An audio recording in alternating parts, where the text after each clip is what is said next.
Nous allons voir comment faire le fond sauvage.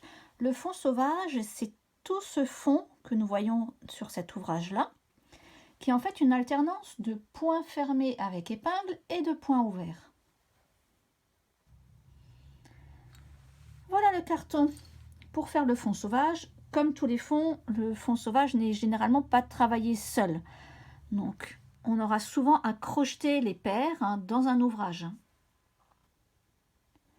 Rien de bien compliqué pour le fond sauvage. On va alterner les points fermés avec épingle, point ouvert, point fermé avec épingle, point ouvert, etc. sur toute la rangée. Donc on va avoir en fait, on va dire une paire de meneurs qui va traverser toutes les paires passives. Et lorsqu'on va faire le retour, on va décaler nos points. Donc là où on avait un point fermé avec épingle, en dessous, nous aurons un point ouvert. Voilà comment moi je lis le carton. Quand j'ai le trait, le point, le trait, normalement c'est un point ouvert, comme dans le fond torchon. Sauf que là, c'est tellement serré et petit que je me cale, moi, sur le point, c'est le trou de l'épingle. Donc, c'est là que je vais faire mon point fermé avec épingle. La croix, du coup, dans ma lecture, correspond au point ouvert. Peu importe si vous le lisez dans l'autre sens, si vous respectez trait, point ouvert, croix, point fermé, ici avec épingle, tout ce qui est important, c'est de respecter l'alternance des points. Je vais commencer ici à gauche. Donc mon premier point, c'est une croix. Donc dans mon système, c'est un point ouvert. Il faut toujours qu'à chaque sortie de croisement, vous ayez une torsion sur chaque paire. Donc vérifiez bien. Mon point suivant, il y a le trou de l'épingle. Donc je fais point fermé avec épingle. Donc pour rappel, un point fermé avec épingle, c'est 2 sur 3, 4 sur 3, 2 sur 1. Je pose l'épingle et je ferme 2 sur 3. Je rajoute une torsion sur chaque paire. Point ouvert, point fermé avec épingle. Donc le fond sauvage, c'est ça. C'est cette alternance de point ouvert et de point fermé avec épingle. Non, là c'est un point ouvert, point fermé avec épingle. D'où mon système de repérer le trou de l'épingle. Donc le point qui représente pour moi le trou de l'épingle. C'est très visuel, ça évite les erreurs.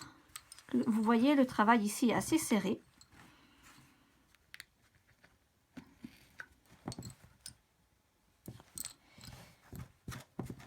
Point ouvert. Et je finis ici en point fermé avec épingle. Alors normalement, sur cet exercice-là, la bordure, quand on arrive au bout, ils font une corde de 4 pour passer à la rangée suivante. Une fois au bout à droite, je vais recommencer une rangée en partant sur la gauche. Et c'est là qu'il faut faire attention. J'ai fini au-dessus par un point ouvert. Donc je vais redémarrer ma rangée du dessous par un point fermé avec épingle. On décale pour que le point du dessus ne soit pas le même que le point du dessous. Donc je repars ici. J'ai le trou pour l'épingle, donc point fermé avec épingle. Je referme 2 sur 3, je rajoute une torsion. Donc point ouvert, point fermé avec épingle. Je ferme 2 sur 3, je rajoute les torsions. Et vous alternez comme ça.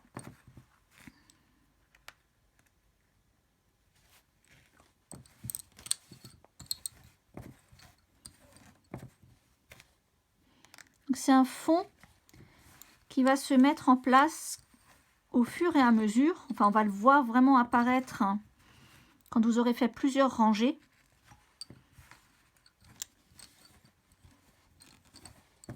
Il donne un côté, j'ai presque envie de dire, un peu fouillis. Et du coup, il est très moderne. Et j'ai fini ma rangée.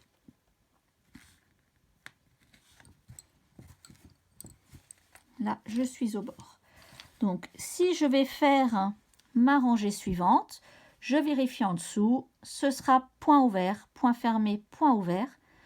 Pourquoi je démarre avec un point ouvert? Tout simplement parce que au-dessus, j'ai terminé par un point fermé avec épingle. Donc soyez toujours attentifs au redémarrage de votre rang. Une fois l'échantillon sorti du carreau, on peut très bien apercevoir l'alternance de points fermés avec épingle, point ouvert, point fermé avec épingle, point ouvert, etc.